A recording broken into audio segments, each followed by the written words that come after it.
Les boomers déjà retraités, âgés de 50 ans ou plus, ont cerné 3 réalités de la retraite dans un sondage sur les mythes et les réalités de la retraite réalisé en 2015.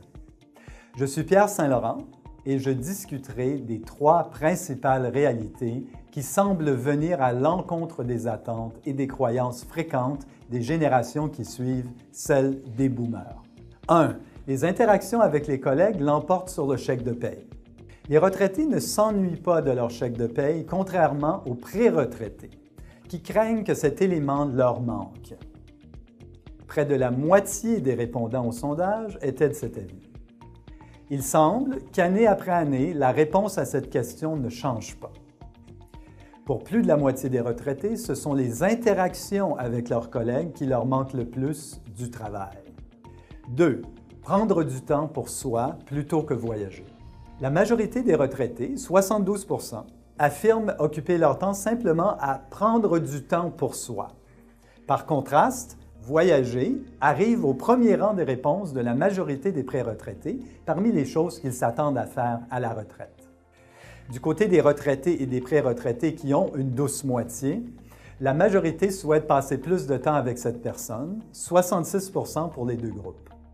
N'est-ce pas encourageant de constater à quel point la perspective de passer plus de temps ensemble à la retraite est vue favorablement?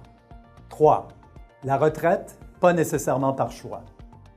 Près de la moitié, 43 % des retraités n'a pas pu choisir le moment du départ à la retraite. Il s'agit d'une légère baisse par rapport au sondage antérieur. Cela dit, plus de la moitié des plus jeunes retraités, âgés de 50 à 59 ans, affirment ne pas avoir eu le choix. Voilà qui contraste nettement avec la proportion de 80 % des pré-retraités qui s'attendent à avoir le choix.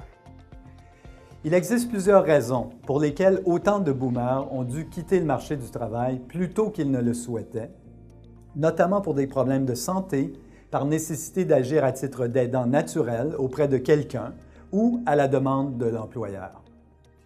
Ces réalités correspondent-elles à vos attentes et à votre situation?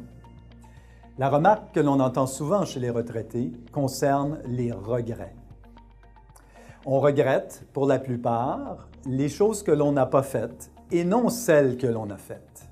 Il est par ailleurs intéressant d'apprendre que les choses simples de la vie sont du nombre de celles que l'on aurait voulu passer plus de temps à faire.